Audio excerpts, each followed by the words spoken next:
It is now time for question period. The member from Elgin, Middlesex, London. Well, thank you very much, Speaker. And my question this morning is to the Minister of Education. Would the Minister please remind this House— Stop the clock. Stop the clock. No, that's my job.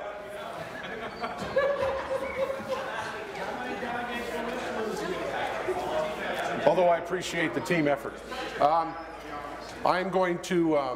going to ask that the decorum be where it should be. Serious question. Thank you. Go ahead. Would the Minister please inform this House of the number of parents who currently have children in publicly funded Ontario elementary schools, and how many of these parents last November actually completed the online survey commissioned by your ministry regarding changes to the health and physical education curriculum? Minister of Education.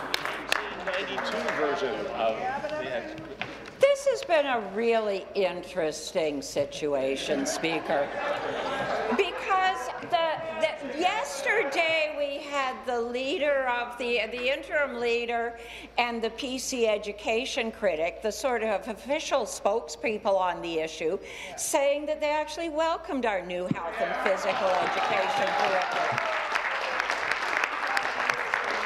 And then we have the three leadership candidates who seem to be totally in a different land. No, I think you better see what people have been saying. So the member from Lambton-Kent, this is one of the leadership exchanges, the member from Lambton-Kent-Middlesex said, "I've committed to stopping the sex ed agenda in its tracks." Christine, Answer. I need you to join with me at caucus and stand up to Kathleen Wynne to stop the sex ed agenda once and for all. Thank you. That's what he said. Thank you. Supplementary.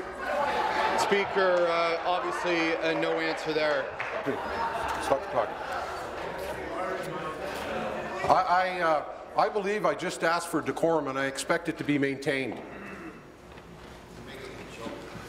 Excuse me, I'll take care of this. Supplementary. Minister, there are millions of parents in Ontario, and you refuse to hear from over 99% of them. Not quite a consultative process. And this House should be reminded that on October the 30th, this minister said that even these opinions of these very few parents would likely not affect the content of her planned 2015 sex ed curriculum. Minister, now that you have released this proposed curriculum, it is clear that thousands of parents have concerns. What are your plans for a true consultative process now that Ontario mums and dads are able to see for themselves what you have planned for their children? Thank you. Minister of Education. And now the rest of the story that you're all waiting for. The member from Whitby, Oshawa said in reply, "I've been very clear on my position on that, Monte. I stand with you. There's no question I stand in the same place that you do. Parents are the ones that should be deciding about sex ed and what their children should or shouldn't be taught. There's no question I am against what they're doing." And as we speak, I presume Patrick Brown is outside.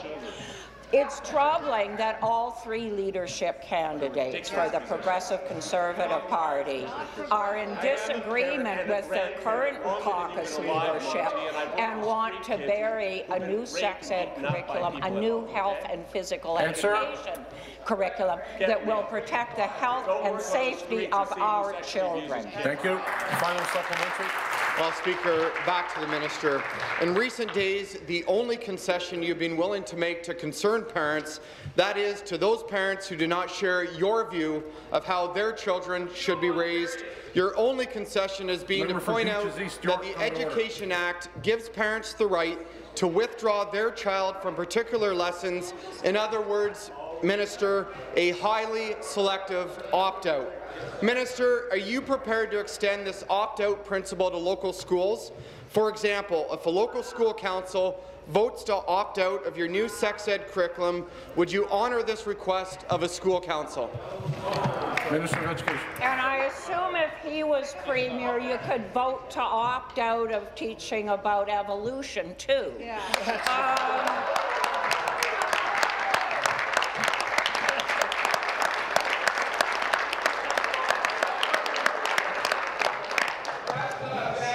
actually,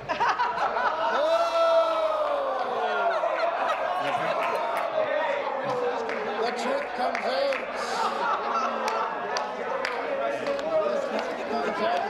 I hope the press gallery heard what the member from, help me, Mr. Nichols, said was opting out of evolution would be actually a good idea for the Ontario curriculum.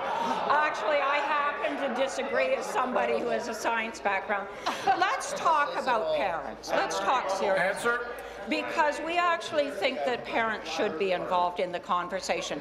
That's why we're creating materials for parents so that parents can talk to their children about it.